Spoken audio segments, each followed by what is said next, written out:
Shalom, Bapak, Ibu, dan saudara-saudari yang terkasih.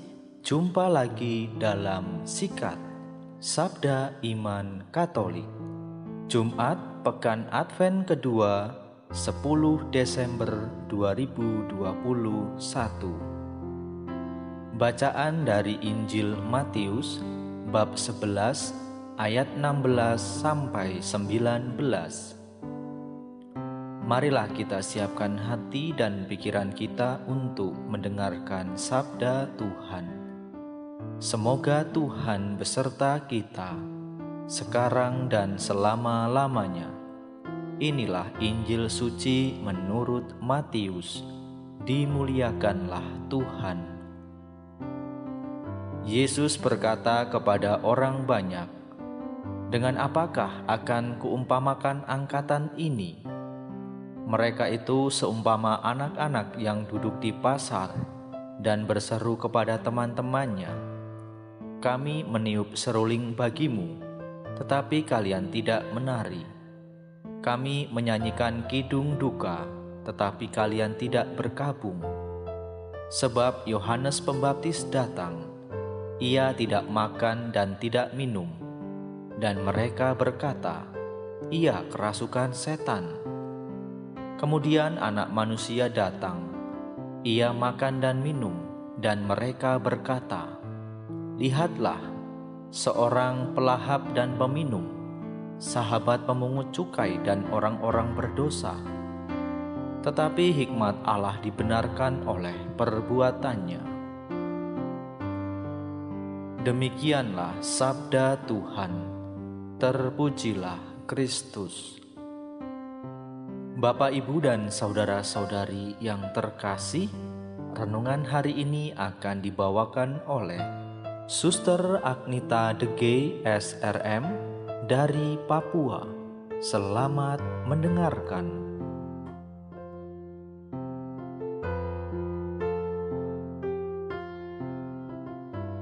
Saudara-saudari yang terkasih dalam Kristus, tema renungan kita hari ini adalah peka mengetahui cara Tuhan bekerja.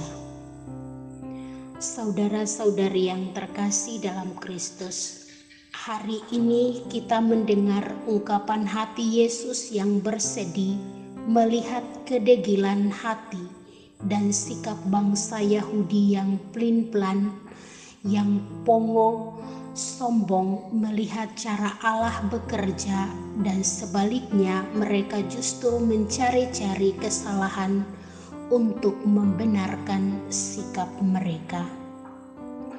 Tuhan Yesus mengumpamakan sikap bangsa Yahudi seperti anak-anak yang sedang bermain di lapangan. Ada dua kelompok anak-anak. Kelompok pertama mengatakan, "Ayo kita nyanyikan lagu perkawinan." Kelompok kedua mengatakan, "Kami sedang tidak bergembira." Lalu, kelompok pertama mengatakan, "Kalau begitu kita nyanyi lagu kematian." Kelompok kedua menjawab, "Kami sedang tidak bersedih." Saudara-saudari yang terkasih dalam Kristus, apa yang dilakukan Yohanes Pembaptis yang suka berpuasa, hidup sederhana di padang gurun, menjauhi keramaian, dan tidak bersosialisasi dengan masyarakat, serta memberitakan pertobatan, dikatakan sebagai orang gila yang menolak kenikmatan. Sedangkan Tuhan Yesus yang bergaul akrab dengan mereka, ikut berkabung bersama mereka yang berduka, dan ikut serta dengan kegembiraan umat dituduhnya sebagai orang yang suka pesta pora dan sahabat pendosa yang dijauhi orang Yahudi. Saudara-saudari yang terkasih, apa yang yang bisa kita pelajari dari perikop yang kita dengarkan hari ini? Pertama, kita dipanggil untuk peka mengetahui cara Tuhan bekerja dalam hidup kita. Saudara-saudari yang terkasih, Allah tidak pernah berhenti berkarya, tidak pernah berhenti bekerja untuk menyelamatkan kita. Sudah berapa nabi dan utusan Allah dihadirkan untuk menyelamatkan manusia, dan mereka semua ditolak, bahkan banyak di antaranya dibunuh. Dan akhirnya Allah mengutus putra tunggalnya untuk menyelamatkan kita, dan dibunuh juga oleh umat yang dikasihinya. Muncul pertanyaan, apakah Allah kemudian berhenti bekerja? Tentu tidak. Allah tidak pernah berhenti bekerja untuk menyelamatkan kita.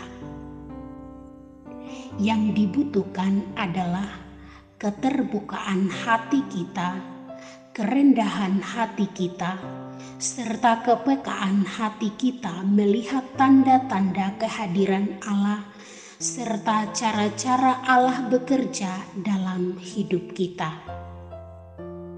Jika kita hanya beranggapan bahwa Allah hanya hadir di dalam doa, di dalam kapela, di dalam gereja, atau peristiwa keagamaan tertentu, maka kita salah. Allah hadir di mana-mana, bahkan Dia juga hadir pada diri orang-orang yang malang, miskin, dan tertindas.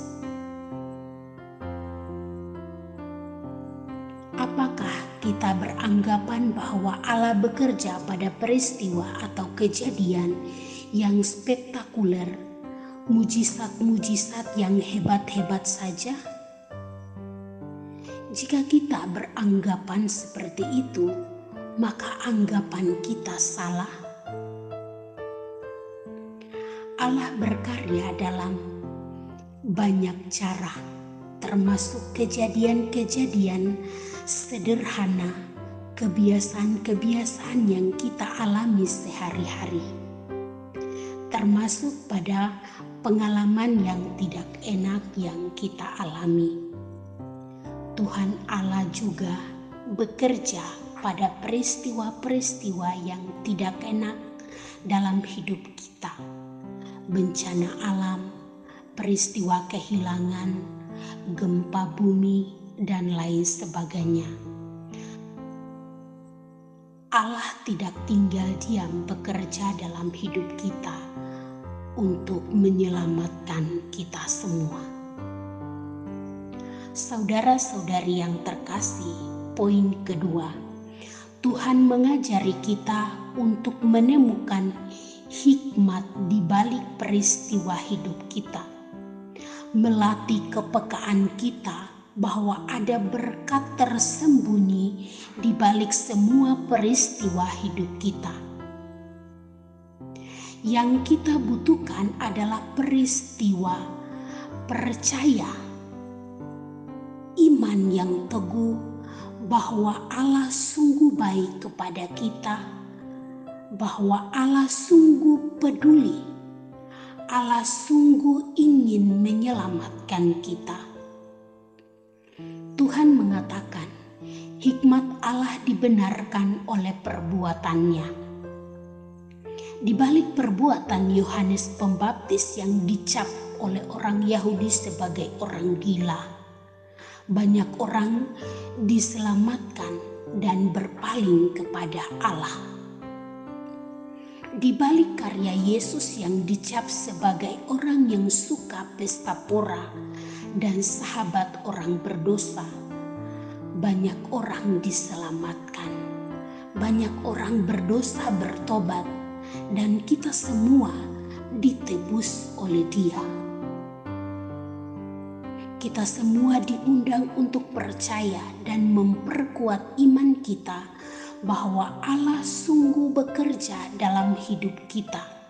Allah sungguh peduli, Allah sungguh mencintai kita dan menginginkan kita semua untuk keselamatan.